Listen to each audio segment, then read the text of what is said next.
On avait évoqué les formes d'État. Au-delà des formes d'État, on a mis l'accent sur l'État unitaire, on a mis l'accent sur l'État fédéral et la confédération d'États.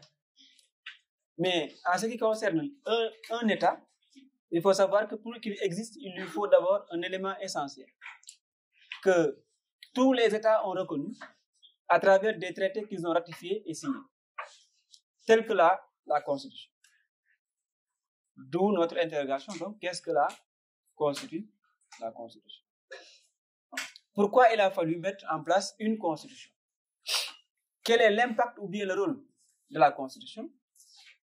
Quelle est son importance? Qu'est-ce qu'il permet à l'État? N'est-ce pas? Et pourquoi il a été nécessaire de le mettre en place? Maintenant, on se pose aussi la question, quand est-ce qu'il faut une Constitution? Si on prend l'exemple de la France, on prend l'exemple des pays décolonisés, on prend l'exemple des États-Unis d'Amérique. Si on revient un tout petit peu de l'histoire, nous savons que la Constitution française en tant que telle a été mise en place après des émeutes, des guerres, des conflits, surtout la chute de la monarchie en 1789. Ça, c'est d'une part. Nous prenons l'exemple maintenant des États-Unis d'Amérique, qui c'est sur la base d'une création d'État, d'une association d'État, qu'il a fallu mettre en place une constitution très bien organisée pour pouvoir regrouper tous les États, n'est-ce pas, pour ne former qu'un. Donc, ce qu'on remarque, c'est que la constitution, donc, c'est un élément essentiel pour la création d'un État. Parce que c'est un élément qui regorge de caractères, tels que le caractère philosophique de réunir, n'est-ce pas, les individus ou bien les États. Ça, c'est un. Deux, un caractère sociologique, n'est-ce pas? Un caractère politique, parce que tend à unifier les individus qui résident dans l'État, mais aussi un caractère juridique, parce qu'il nous donne les modes de règlement, les modes d'organisation et de fonctionnement des institutions de l'État. Mais ça a une portée aussi philosophique et sacrée, car elle est la charte fondamentale qui gère toutes les institutions de la République. Donc la Constitution donc, a plusieurs facettes. Et c'est ce qui la rend unique par rapport aux autres textes mis en place ou élaborés dans un État.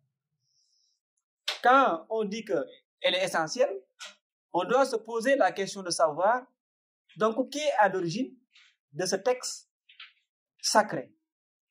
Et certains penseurs ont dit que d'abord, ça émane du peuple. Mais qui? Parce que le peuple est vague.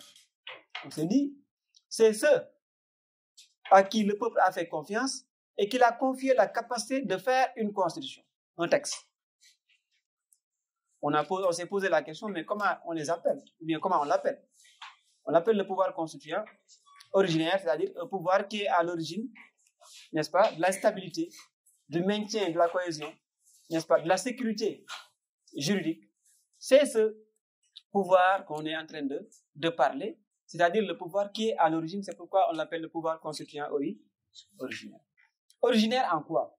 Originaire en tout ce qui est gestion de l'État, sur le fonctionnement aussi de ses institutions, mais aussi originaire pour défendre les libertés de ceux qui lui ont confié la tâche de faire une constitution. C'est-à-dire le peuple. C'est ce qui entraîne la souveraineté, qui peut être populaire ou bien qui peut être, n'est-ce pas, nationale, dépendant de chaque type de pays ou bien de chaque régime politique, selon ce qui a été adopté dans la Constitution. Et nous, en tant qu'Africains, surtout, on dit Afrique francophone, qui avons hérité du droit français, hérité du droit romano-germanique, nous avons pratiquement le même système juridique. Nous connaissons donc la Constitution, de son impact, de son origine par le pouvoir constituant originaire, qui souvent, quand il s'agit d'un nouveau État mis en place, souvent le pouvoir constituant originaire relève des personnes qui ont aidé à arriver à l'indépendance, tels que les hommes politiques qui nous ont libérés, n'est-ce pas, de la colonisation, Souvent, ce sont ces mêmes personnes qu'on a délégué les compétences parce que le peuple a eu confiance de les confier de faire une constitution. Chose qu'ils ont faite, mais ils n'ont fait que reprendre ce que le colon avait mis en place. C'est extraordinaire. Ça veut dire qu'ils nous ont remis entre les mains de ceux qui nous ont colonisés. Nous leur avons fait confiance. Mais ils ont pris ce que les personnes ou bien les êtres dont nous nous méfions, ils ont repris la même chose avec ces personnes. Nouer des relations de partenariat. Ça veut dire que nous, cela était l'intermédiaire entre la colonisation et la décolonisation. La colonisation et la décolonisation. Et qu'est-ce que ça nous dit? Ça nous dit que l'Afrique, est-ce que l'Afrique, jusqu'au moment où on parle, il y a une constitution? Ça, c'est l'interrogation que moi je me pose. Quand on parle d'indépendance, quand on parle de liberté, je me pose la question de savoir, est-ce que l'Afrique est indépendante?